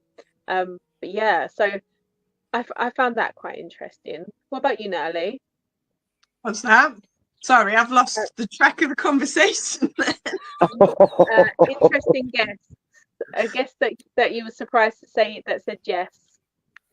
To be honest, I know it sounds horrible, but most of them, because it's like, you just tend to think that because we're only a little podcast at the moment, we're still kind of practicing a bit in a weird kind of way, and it's like, and I'm not used to, I'm really shy, believe it or not, for saying that I can't shut up right now, but it's like, I'm very introverted, and I don't like sort of invading people's privacy. So messaging them and saying, hey, random stranger, I'm another random stranger, would you like to come and talk on our podcast? I always feel really awkward and a bit sort of like, is this rude or not? And then people just go, yeah, sure. And you're just like, really? Do you actually want to do this? So it's sort of like, Kedrick Olsen surprised me. He's he's like a Norse magical practitioner who's recently also got into the starseed thing. And he's not particularly mainstream, but he's written a few books, and I've sort of semi-followed him for a little while. And he's out in America, and I didn't expect him to want to talk to us. I don't know why, but he was absolutely lovely. And, and it's like you say, nearly all of them have been really sort of like, yeah, sure, we will talk to you. And Tom Mays, the equine he's an equine integrated therapies, and he's fascinating to listen to, not just about the horses, because he's so spiritual anyway, and he's really connected to it all. And I wasn't expecting him to say yes, because obviously we're a paranormal podcast. So, and he's an equine therapist, and I listened to him on a horse trainers podcast, and he was like talking about like his experiences with spirit and that, and how the horses are helped with the healing. And I was just like, wow, this is like my level stuff. I'd love to talk about this. And and he said yeah, and I was just like blown away. I was so excited by that one because he was just fantastic to talk to. So yeah, when you get the people that aren't just straight up paranormal people and they still say yes, it's quite a privilege, really, in a way, to and it just gets me every time, to be honest, when anyone says yes, really. It's there's a few people I'd like to ask that I'm a little bit nervous about asking because they're a little bit more, a little bit better known. But yeah, no, it's been nice. Nearly everybody's, well, I haven't had anyone that hasn't been nice, actually, to be fair. I've had a couple that have said, oh no, I don't do podcasts. There was a couple of local guys. There's a guy with a haunted museum not too far from me, and I'd love to talk to them because they have some really good paranormal captures. But he was like, oh no, we don't do podcasts. But again, he was really nice because I said, well, if you change your mind, just let me know and I'll be happy to talk to you. But yeah, so it's been quite a surprisingly nice, for someone who's socially anxious, quite a nice experience. Having everyone say yeah, and trying to find the variety of people, because I said to Kerry I didn't want to stick with just ghost hunting. So because obviously my knowledge set comes from like sideways, so I'm sort of like trying to get a bigger variety of guests on that aren't just the ghost hunters, so that we can get different perspectives and sort of talk about different ideas and things. So yeah, I hope we're striking a balance at the moment. But like I say, the alien one's evading us a little bit. So, I wonder why. Yeah. And I want to try and get a proper Bigfoot person on as well, because I haven't had a proper Bigfoot one. We've only had Scott making jokes about coffee with Bigfoot in the forest. Yeah. I might help with both. I have some names. Oh no, that I would be can send them. Yes, thank you. I would appreciate that, because I joined the Move Fund group on Facebook for the UK, but it's not what I was expecting it to be, strangely. So it's not really giving me any leads, and I don't want to go too far down that rabbit hole because, like, a bit like Kerry, I'm a little bit nervous about the UFO thing anyway. But I'm reasonably versed in it to have a broad overview. But no, it'd be cool. Thank you. Yeah, we do that after our live. Yeah, so I can. Whenever you've got time, just shoot me the names over. That I'd be much appreciated.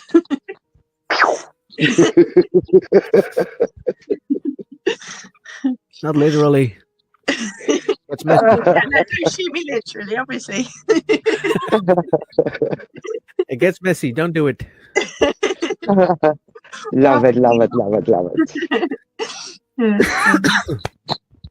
Oh my goodness. Yeah. Well, there was a question like, what kind of things do you cover? But you already said that. Yeah. Yeah, everything pretty much. Yeah, I think so.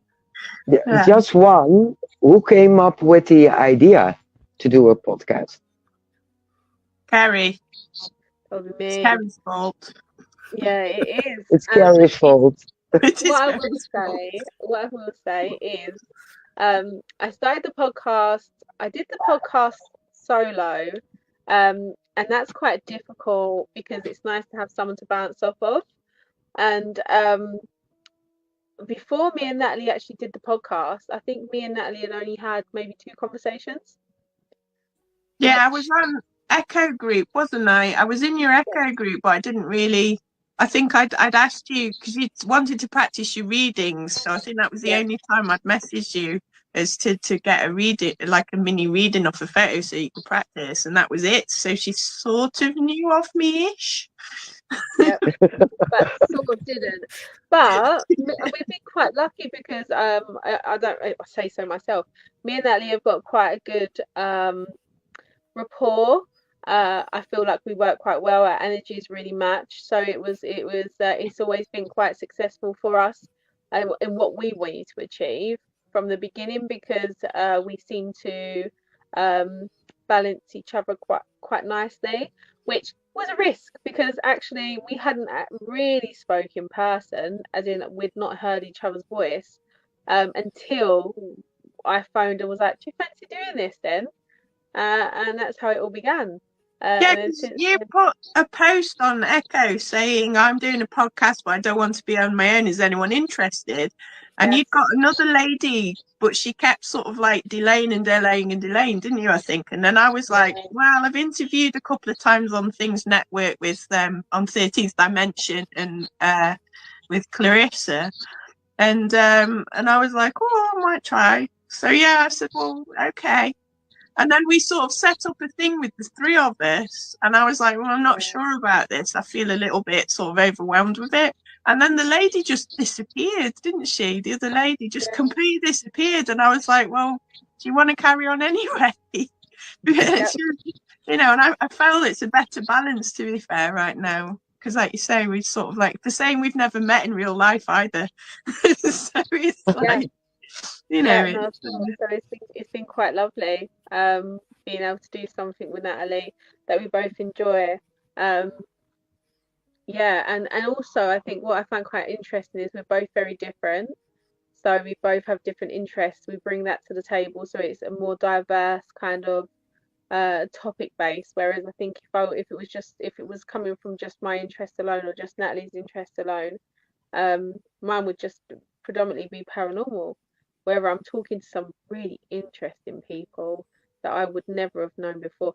There was one guy, I mean, obviously everyone we speak to is really interesting, but there was one particular person that I can think of that Natalie introduced us to, and he was Scottish, and he did a lot about folklore. His name was Scott. Yeah, Kayaks Herbarium, I think it is name. Scott Richardson Reed. That was his name. With Kayaks Herbarium. Yeah. Yeah. If you're interested in folklore, Scottish folklore, he is a font of knowledge. I really do recommend interviewing him because he was not only was he very, very easy to interview, it just was very natural. His knowledge is astounding. Is also very humorous. I think he recommended the film the Aubergines from Mars or something, was it, or the avocados from Mars? I don't know, very strange, but was interesting though. It was one of those B movies. I don't know. It was sort of like Avocado Wild Women from Outer Space or something crazy like that. I can't remember what it was off the top of my head. But I love that. Those are the nicest ones. Yeah. And easiest to talk about. I do have to admit, the first time you interviewed us, so the roles were diverse. Yeah. I actually liked it a lot. You can see and feel the balance in the questions and the talking to each other, and I was like, I like this. Yep. Oh, thank you. This is a good one. That was good because I was a bit of a fangirl of yours because of Raven's paranormal review. So it's like, because I find it funny. So I was just like, we're gonna interview Shade and Mary. And I had no clue. I'm excited in a roundabout weird kind of way. I still have to continue on again because I keep forgetting to do them because I'm too busy with the podcast now. Every time I want to make a video, I'm like, oh, fuck, I got short of time again. Shit. Yeah. I'll start sending you messages. It's like, when's the next one coming out? I'm ordering one. I will. I'll keep reminding you. Yes, boss. Sorry, boss. I put sad emojis. I was like, I haven't seen any Ravens Paranormal Review for a while. Cry, cry, cry.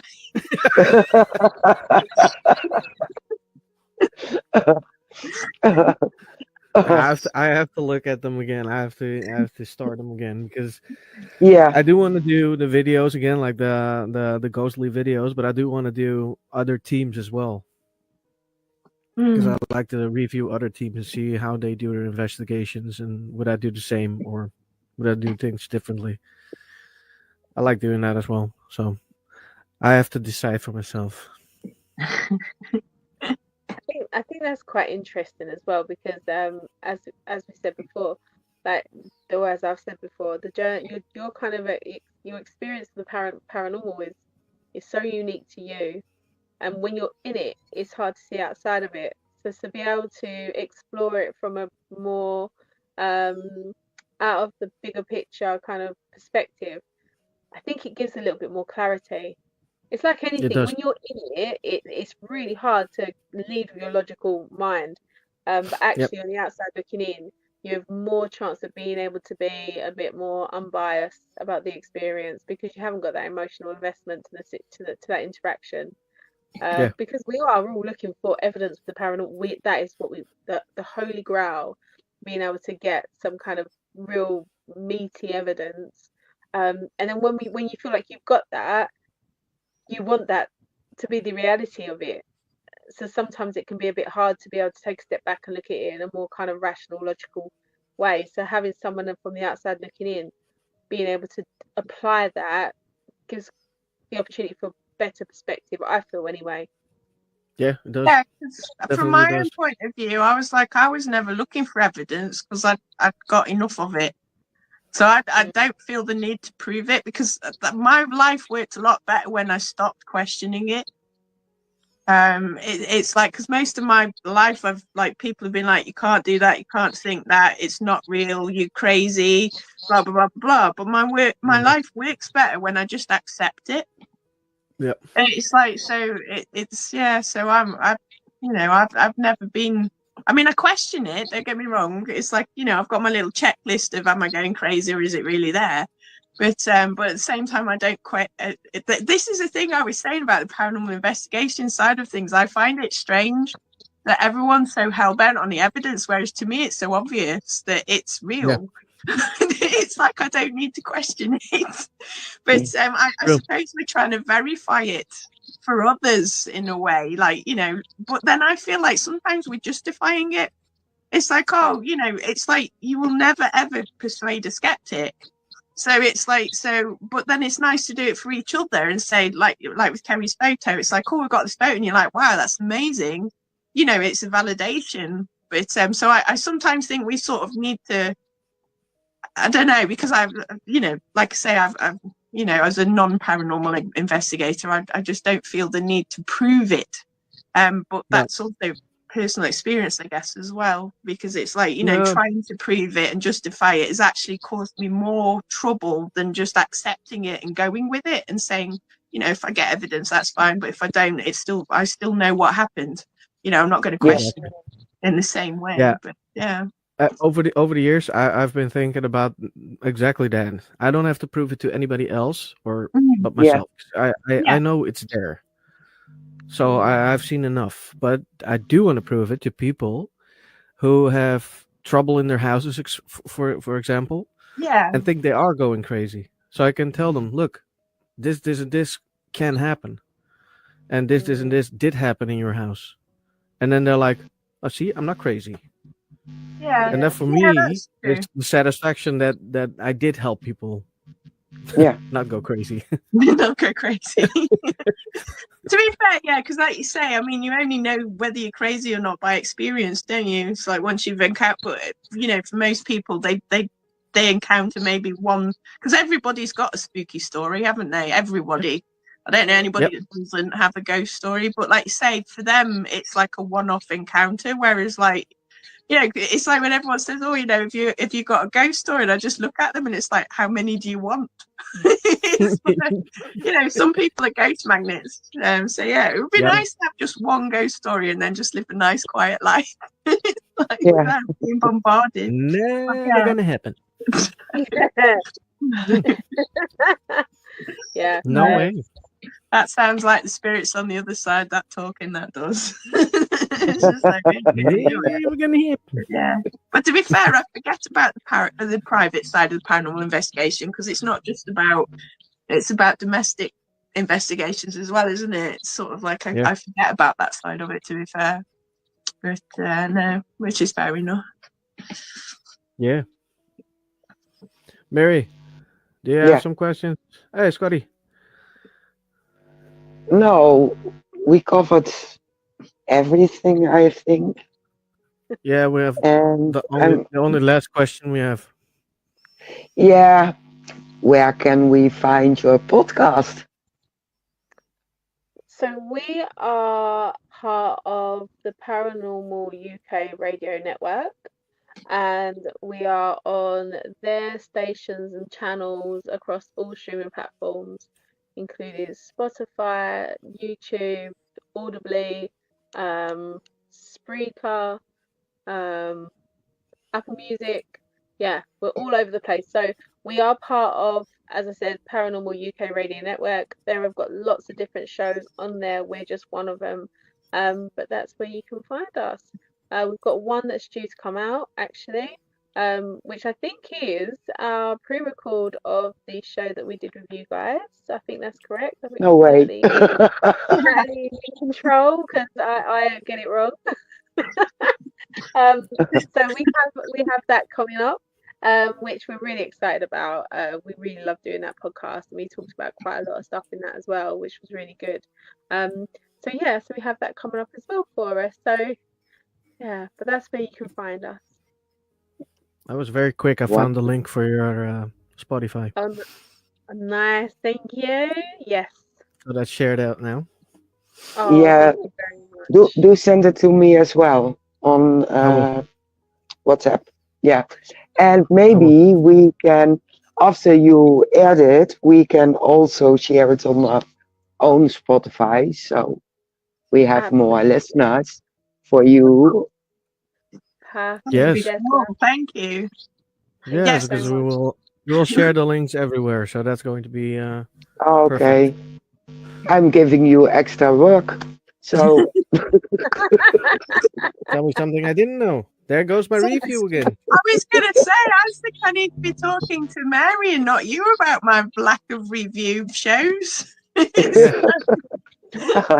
well, I gave him some more time. I did. We know who's to blame now, don't we?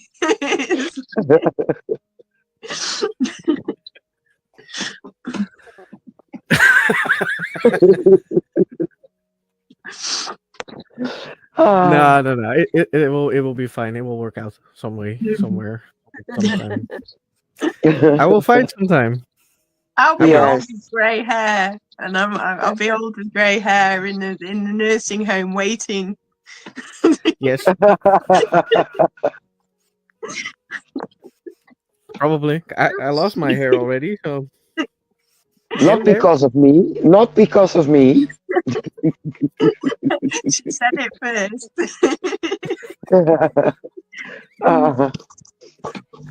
No, it's not. I don't know what it is. It started growing here, and I lost it there. So yeah, I don't know. I got hair everywhere except here. Might as well shave it off. It's gone now. Yeah. Fair enough. Well, anyhow, we want to thank you for waiting for you, Scott. No, because you have hair. I don't. Go away.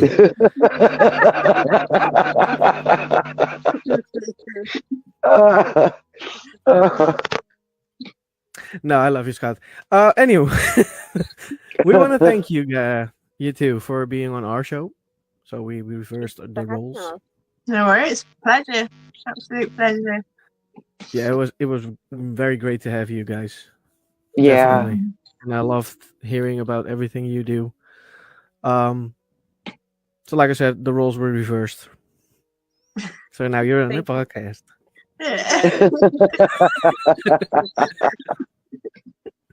Thank No, you. like I said, I enjoyed it very much. Definitely. Yeah. It was very interesting, and it was very nice to know that Natalie know her name. Yes, very nice. Thank you. Yeah. It's too easy. I'm That was sorry. very helpful. I'm getting annoying now. It's getting You're late. getting I'm getting cheeky. annoying. Mhm. She went to England with me. That's worse. It was fun. It was Yeah, really, it was really fun. Yeah. we had a lot of fun. I drank something very nasty, so Oh, what did you Yeah. drink? the ghost ship. Oh, Is that It's beer? like it's a beer with a cider in there or something. I don't know. It's Right, I like beer. Didn't like that one that particularly, but I didn't like I it as bought it. well. I bought it, so I had to drink it. But Is that we used to have a drink called I think it was snake bite when I was younger, and that I think that was beer and cider with blackcurrant in it, and I think they banned the combination after a while because it was so lethal. It's like, so it wouldn't Okay. surprise me. probably because it tasted good. Yeah, because if you were, I'm sure when I was at uni, I never drank it because I used to just like cider. But yeah, I'm sure after a while you used to have to buy the drinks separately because they wouldn't combine it for you because I don't know if it was banned or the combination or whether it was just so so potent. But yeah, so I can believe that. It's like I can believe that. Yeah, no, it wasn't a good beer. No, no. We've got good beer over here as well. Oh yes, you do definitely. That was not the good one. No, not that one. I don't remember No. that. I love the picture though, so I took the picture home, but the beer is gone. Yes. Yeah. Yeah, Yeah. After half a bottle, I stopped. yeah. Down Yeah. the drain with it. Yeah. Drain liked it. Yeah. got You to try drank it. it. Yeah, I think it's very, very not a good idea to throw it away. No. It cost me money, so I yeah. had to drink it. I'm not a beer drinker at all, so I cannot even comment or contribute to this conversation. I think any beer tastes a bit weird. I am a cider drinker though, but not like the hardcore cider drinkers. I'm one of those girly, fruity ones, just because it tastes like fizzy. But yeah, so I can't even contribute. Beer you have to learn to drink. It's very Ah, nasty in the beginning. yo, I'm such a lightweight as well. Yeah, it doesn't take much. It's going nowhere, this conversation, because we're talking about drinking beers. Yeah. Exactly. It There's always ends up with alcohol in these interviews. I don't know what that is. This time I Yeah. started it. I have to like this, but Yeah. all the other The times I last few didn't. times, it Really? always came to alcohol and even psychedelics. So Oh, really? nice. yeah, So you got the really, slippery really, slope down from. yes. And it wasn't our fault. I am innocent. No. Only Yeah, to me damn good. too. Yeah. So we are going to wrap it up and Yes, talk a dear. bit in the back. Yep. So thanks everyone you. for watching. You. In advance, I will thank Jeremy for also sharing this podcast later on this week. So there will be a rerun There in will be, the yes. Things Network. And thanks for sticking up with us, putting up with us. Listen to our bull. And I hope to see you next week again. See you Thank all. you, everyone. Bye bye. Thank you. Bye bye.